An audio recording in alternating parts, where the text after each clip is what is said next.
What's going on, everybody? C4 here, and today we're continuing our 32-team 7-round mock draft series. We're taking a look at the team as of the 26th of March that hold the 27th overall pick in the first round, and that is the New Orleans Saints, who have done a lot of work here in free agency, and we're going to talk about that because, you know, you got to talk about it. But ultimately, decent draft haul, decent amount of picks, more than normal, and we're going to try and have them have a home run after last year with one of the best draft classes in recent memory, being able to land, you know, Marshall Lattimore, Marcus Williams minus the game against the Vikings, being able to let Alex Anzalone start, you know, added some valuable starting minutes, adding obviously the monster known as Alvin Kamara, the monster Taysom Hill, backup quarterback, special teams ace Ryan Ramczyk in the first round. Just one of the best draft classes I can remember in recent memory. See if we can replicate that. So without further ado, before we jump into the mock draft, we need to look at what they did via free agency. Look at their losses. Really, the only loss they had was Zach Strief, who retired. He was a starting tackle, but luckily they thought ahead, and you can just put Ryan Ramczyk in there and start at right tackle. You're good. Look at what they brought in. They obviously were able to retain Drew Brees on a 2-year deal. That was, you know, never really in doubt. They brought in Kurt Coleman to help in probably free safety depth behind Marcus Williams. They got Patrick Robinson, who played for us up here in Philadelphia, as a really good nickel corner. I assume he's definitely going to be the starting nickel corner. I think if they play him outside, he ain't going to be good. They brought in Demario Davis, who was very good last season for the Jets. Big-time linebacker. Help will start there at middle linebacker. They brought back Alex Okafor, who's a good rotational edge rusher, and Thomas Morstead, who's not only a good guy, came out for the Vikings game, got like some sort of a bunch of donations and stuff like that, but one of the better punters in the NFL. So all in all, they did their job in the free agency period. So now it's time to look into the mock draft, and I have not seen this mock to them yet. Maybe I'm looking in the wrong places, but it makes you feel special. So at the first round, pick 27, I was selecting wide receiver DJ Moore from Maryland. Looking at the roster right now, wide receiver 3, could be wide receiver 2. Ted Ginn's old. Willie Snead is, you know, don't know what you got there in Willie Snead. And then you got big old Brandon Coleman. Pretty much the wide receiver position for me looks inconsistent at best for the future beyond Michael Thomas. Michael Thomas is a bona fide, he's a wide receiver 1. He's not, I don't think he's a superstar yet, but he's definitely a solidified wide receiver 1 here in the league. But beyond, like I said, Ted Ginn, you know, this might be his last year. Willie Snead, not, you know, kind of like a gimmicky type player. Replaceable, I guess is what we could say with Willie Snead. But getting a guy like DJ Moore, who debatably could be the best wide receiver in this year's draft class, get another weapon for Sean Payton. I think if DJ Moore is even, like, you know, a third as good as what we think he is still going to be probably the second best option there on the Saints long term with Michael Thomas. That is a nasty combination for the future, especially for the next 2 years that they have Drew Brees under lock, to add in, you know, Mark Ingram and Alvin Kamara on that offense. So I think here, kind of a luxury pick for the Saints. Not a whole lot of immediate needs. So there you go. Get yourself DJ Moore. An absolute baller. Moving to the third round. They don't have a second round pick. Pick 91. We're looking at defensive end Kamoko Toure from Rutgers. Very good, very promising. Lots of upside defensive end. Looking at the roster, I think he's defensive end 3. You have Cameron Jordan. Then you have Okafor, Trey Hendrickson. You know, you could get better. I think you could add more bodies to that mix. And Toure, who drew a lot of pro comparisons to Yannick Ngakoue down in Jacksonville. Just the same kind of, not the big overwhelming defensive ends, you know, that 250, 260 range, but a great athlete, great bend, great explosiveness.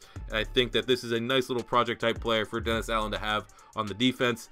Get more edge rushers, get after the quarterback more. That's definitely an area of the Saints defense they want to get better at, and Toure can bring that in as a rotational edge rusher as a rookie, and then eventually carve out a starting role. Moving to the fourth round, pick 127, taking linebacker, aka tackling machine, Christian Sam from Arizona State. He was, you know, I think top 5, top 10 in total tackles last year in college football. A little bit undersized, which is why he's kind of going to be probably pigeonholed at the inside linebacker spot. But ultimately, I think he will be inside linebacker 3 behind Demario Davis and Manti Te'o. And I think ultimately one of those guys is not going to have the longest career, I don't think, with the Saints. I think after this season, probably Manti Te'o may be the odd man out, even though he was serviceable last year. But I think a guy like Christian Sam, maybe even play a little bit of Sam. I actually think in reality, He probably, just because of his size, you might not want him to be exposed zone coverage because, you don't really want him covering tight ends. You more so want him to be the, middle in the box tackler type. But either way, man, he has very good instincts, very good technique, does not miss a lot of tackles, had excellent production. And I think for a team that just needs to add more depth on the defensive side of the ball, investing a pick here in Christian Sam will go nice, especially thinking long term. With if you're going Alex Anzalone, there you go. Put him with a nice little partner there. Going to the 5th round where they have 2 picks. First up at 147, I have them taking one of the more question mark quarterbacks, and that's a good reason. It's not like he has off the field or anything like that. It's just more so, how good is he? Is he as good as he was in the Senior Bowl? And we're going to say quarterback Kyle LAULETTA from Richmond in the 5th round. Is he the successor to Drew Brees? There's some murmurs that Taysom Hill kind of has Sean Payton really intrigued for life beyond him. Hey, Taysom Hill was pretty exciting at BYU, even though he's getting up there in age a little bit. They brought in Tom Savage from Houston, and outside of our Pink Slip series, let's be honest, Tom Savage is, I did like him at Pitt. I thought he was pretty decent. Probably I don't know how many teams. Hey, Rutgers, I think, as well. But either way, I think Kyle LAULETTA very much sitting here in the 5th round, worth the pick, worth the investment, just to see if he can be the successor to Drew Brees. Because ultimately, I don't think Hill or Savage is that guy. But LAULETTA, you never know. How he looked in the Senior Bowl, he was balling out. He was keeping up there with the likes of Josh Allen, who's going to be probably top 5, top 10 talent. And I think in the 5th round, it's a good gamble there for the New Orleans Saints. Moving to their second 5th round pick, we pick 164. Probably my favorite pick of the draft. Obviously, maybe besides DJ Moore, because I think that's where this might differentiate from a lot of people that are doing mock drafts. Is either selecting fullback Dimitri Flowers from Oklahoma. Is going to be the starting fullback right now. They had Kuhn and Zach Line last year. Both those guys aren't under contract as of me recording this. But whereas Dimitri Flowers regarded as the best fullback in this year's draft class, he's really like just an offensive weapon. He's more of a tight end than a pure blocking fullback, but he's just going to be an offensive weapon. You know, Sean Payton loves those gimmicky gadget type guys because he can find a way to make them work. And I think a guy like Dimitri Flowers is an absolute perfect fit for the Saints. Just imagine Dimitri Flowers and Alvin Kamara in the backfield at the same time. Like, literally, what are you going to do? How are you going to stop that? Who are you going to cover? Both those guys can make plays with their hands. So I think that's a really, really good pick for the Saints. Moving to the 6th round where they have 2 picks once again. First up, pick 189, staying within state. They select safety Trey Walker from Louisiana Lafayette. Looking at what he brings, I think he'll be strong safety too. Nice big body, 6'2", 200 pounds, running 4'5", 140. Had a really good 20-yard shuttle. Long arm, big, long, reachy type safety, which usually means, upside. Really good upside. Is better as, more of a cover guy, more of a defensive back role than an in-the-box tackler. But ultimately, when you look at the Saints depth chart, the strong safety, not a whole lot of depth. Kenny Vaccaro, what's going on with him? He's still, I don't even know if he's signed anywhere yet. The safety market's been kind of weird this offseason. But they have Von Bell at 2nd round pick in 2016. You assume he might be able to take that starting role if they don't plan on moving one of either Marcus Williams or Kurt Coleman to that role. But still, there's not a whole lot of depth there. I think in the 6th round, you can get a guy that can crack on the final 53. That's some special teams help and be some safety depth in case of injury. Going to the second 6th round pick, I have them at 201, selecting tight end Durham Smythe from Notre Dame. Much more of an old school blocking type tight end, but still has some upside. Is one of the more regarded tight ends in this year's draft class. And I think ultimately, when I just look at the Saints, he pretty much could take over the younger version of Michael Ho'omauanaui, because that is definitely how you pronounce his name. When you look at their tight ends, in reality, Josh Hill's serviceable. You got Coey Fleener, who's kind of been a bust a little bit. I would not be surprised to see him on the chopping block sooner or later once they can get out of his big contract. So a guy like Smythe, who does have a lot of upside, could definitely still develop as a pass catcher, but as a run blocker is already there. You can always find a role for that guy as a rookie.